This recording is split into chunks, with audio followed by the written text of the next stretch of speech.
Flat bed trailer വാങ്ങാൻ 40,000 49,000 dirhams വരെ ചെലവാകും. അതിനൊപ്പം ഒരു ട്രക്ക് വാങ്ങാൻ 80,000 89,000 dirhams വരെ ചെലവാകും. ട്രക്ക് ബിസിനസ്സിൽ റെഗുലർ മെയിൻ്റനൻസ് വളരെ ഇമ്പോർട്ടൻ്റ് ആണ്. Oil change, tyre wear, engine check, brake maintenance പോലെ ഉള്ളത് ഇഗ്നോർ ചെയ്താൽ പിന്നെ വലിയ ലോസ് വരും. പാകിസ്ഥാനിൽ നിന്ന് ട്രക്ക് വാങ്ങാൻ ആലോചിക്കുന്നു എങ്കിൽ ദുബായിൽ നല്ല എക്സ്പീരിയൻസ് ഉള്ളവരെ സപ്പോർട്ട് ഇല്ലെങ്കിൽ അത് കുറച്ച് റിസ്കിയാണ്.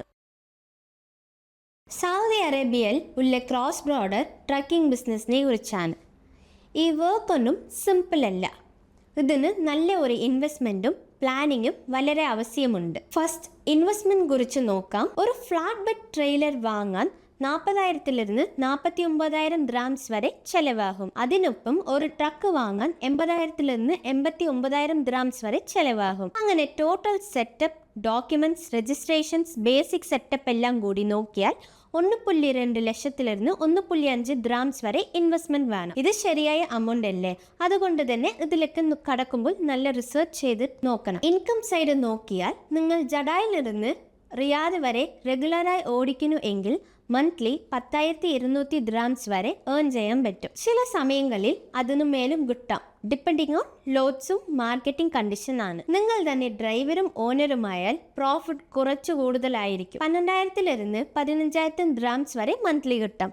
പക്ഷേ നിങ്ങളൊരു ഡ്രൈവർ ഹയർ ചെയ്യുന്നു എങ്കിൽ നിങ്ങളുടെ നെറ്റ് ഏർണിങ്സ് കുറയും. dirhams റേഞ്ചിലായിരിക്കും. ലോക്കൽ റൂട്ടിൽ കുറവാണ്. ഡ്രൈവറുടെ സാലറി, സ്റ്റേ, ഫുഡ് എക്സ്പെൻസസ് എല്ലാം കഴിഞ്ഞാലും ബാക്കി വരുന്ന പ്രോഫിറ്റ് വർക്ക് ലോഡ് അനുസരിച്ച് ചെയ്യണം. ഇനി എക്സ്പെൻസസ് കുറിച്ച് പറയുമ്പോൾ ട്രക്ക് ബിസിനസ്സിൽ റെഗുലർ മെയിൻ്റനൻസ് വളരെ ഇമ്പോർട്ടൻ്റ് ആണ്. Oil change, tyre wear, engine check, brake maintenance പോലെ ഉള്ളത് ഇഗ്നോർ ചെയ്താൽ പിന്നെ വലിയ ലോസ് വരും. അതിനൊപ്പം മന്ത്ലി എക്സ്പെൻസസ് പോലെ number plate renewal, room rent, fuel expenses, visa renewal, insurance ഇതൊക്കെ കൂടി ഒരു ഫിക്സ്ഡ് എക്സ്പെൻസസ് ആയി മാറും. അതുകൊണ്ട് തന്നെ ഫൈനൽ ഏർണിങ്സ് ഡിപ്പെൻഡ് ചെയ്യുന്നത് 2 മെയിൻ ഫാക്ടേഴ്സിലാണ്. നിങ്ങളുടെ ട്രക്ക് എത്ര നന്നായി മെയിൻറ്റെയിൻ ചെയ്യുന്നു, നിങ്ങൾക്ക് എത്ര കൺസിസ്റ്റൻസ് ആയി വർക്ക് കിട്ടുന്നു. സത്യം പറഞ്ഞാൽ എക്സാക്റ്റ് ആയിട്ട് സേവിങ്സ് പറയാൻ കഷ്ടം. കാരണം ഡീസൽ റേറ്റ് മാറും, മെയിൻ്റനൻസ് കാസ്റ്റ് മാറും, ഡ്രൈവർ എക്സ്പെൻസ് മാറും, എല്ലാ ടൈമും